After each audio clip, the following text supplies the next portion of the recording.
Welcome to the Fast Five by Fear and Greed. I'm Michael Thompson, and good morning, Sean Aylmer. Morning, Michael. Today, in just 5 minutes, we're looking at what will happen this year for the large cap stocks. These are the companies that everybody knows that really dominate the local market. Think the banks, the big miners, that kind of thing.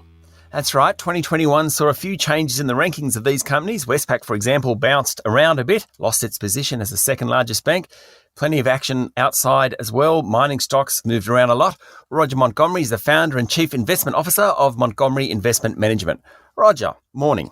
G'day, guys. Good to be with you. So the large caps are often household names. Is that a good or a bad thing? Because, some investors would just jump into these large caps, perhaps without kind of thinking of the full spectrum of opportunities.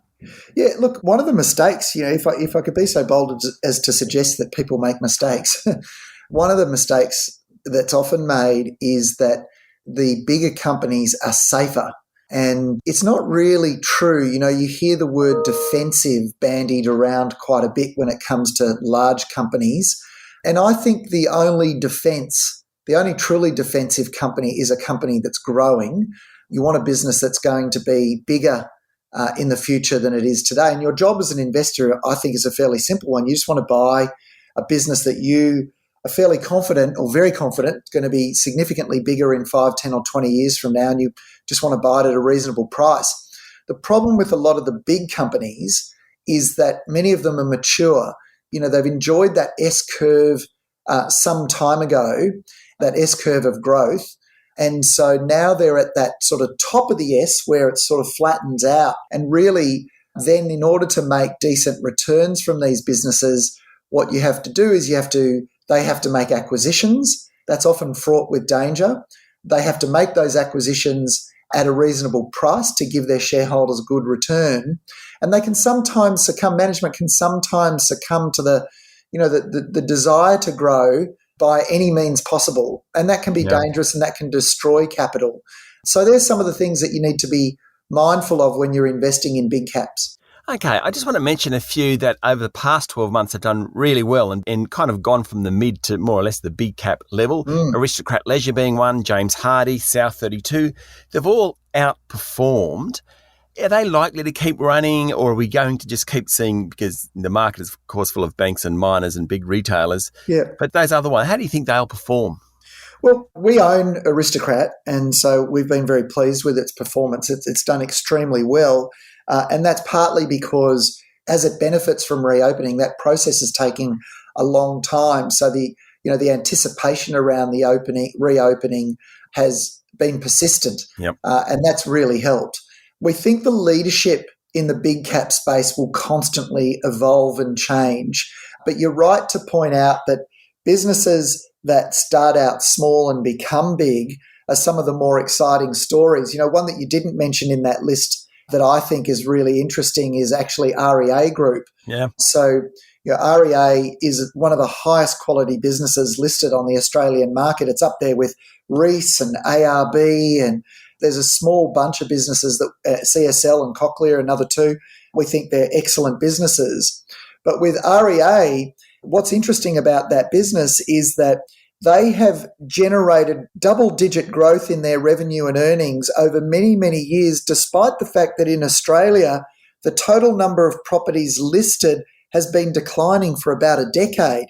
Now we're at the point where listings are starting to go up. And so even though the company's been making more money as listings have gone down through cost cutting and becoming more efficient, that's a business that will actually see a lot of profit generated as listings increase, because all of that extra money just drops to the bottom line. And so that's why the share price has gone from circa $90 a year or a bit more than a year ago to about over $160 more recently. We can't talk about large caps without at least mentioning the banks. What do you think the prospects for them for the next 12 months or so? Yeah, look, they've run hard. They had a really good run early last year. Then it got very tough for them on their margins, and their net interest margins declined. The reason why their net interest margins declined is there was a lot of pressure on funding. Banks make a lot of money when interest rates are high. They make a lot of money when the yield curve is steep, and the yield curve is the plot, if you like, or the chart that plots the difference in interest rates between the short-term interest rates and the longer bond rates. When that's really steep, they make a lot of money. And they also make a lot of money when the premiums for riskier securities are wide. And unfortunately for the banks, all of those things that they need to make a lot of money have not existed, except that's starting to change now. The fixed rate pressure has been relieved for them. In other words, the fixed rates are starting to go up, bond rates are starting to go up, and they can start making more money. And when they shift their mix of loans, they make most of their money from mortgages. When they shift that mix from fixed mortgages, which were very popular last year, to variable, they make more money on those variable mortgages. So their outlook is going to start getting better at precisely the time we think the market has overreacted on the downside to things getting tougher for them. So we think they'll be a good investment in 22. Okay, and just very quickly, the big miners, BHP, Rio, Fortescue, all dependent on commodity prices, presumably. Yes, and that's why they're very hard to invest in consistently successfully. Yeah. It's because you really do have to predict the iron ore price to know how they're going to go. They'll continue to make good money because they're some of the lowest cost producers in the world. So as the iron ore price falls, they'll continue to make a lot of profit. The problem is that their share price tends to be very correlated to the price of iron ore, and iron ore's been going down. In fact, Australian Treasury has a long-term forecast for iron ore of about $45 a tonne, which is still a lot lower than where it currently is. Roger, thank you for talking to the Fast Five. A pleasure. That was Roger Montgomery, founder and chief investment officer of Montgomery Investment Management. Well, Michael, you got tips for this year? REA sounds pretty good. Yeah, well, I'm a terrible investor, so I'm just here furiously taking down notes as Roger's talking. As always, you should get professional advice before making any investment decisions. Thank you very much, Sean. Thank you, Michael. That's it for today. Make sure you've hit follow on the podcast. I'm Michael Thompson, and that was The Fast Five by Fear and Greed.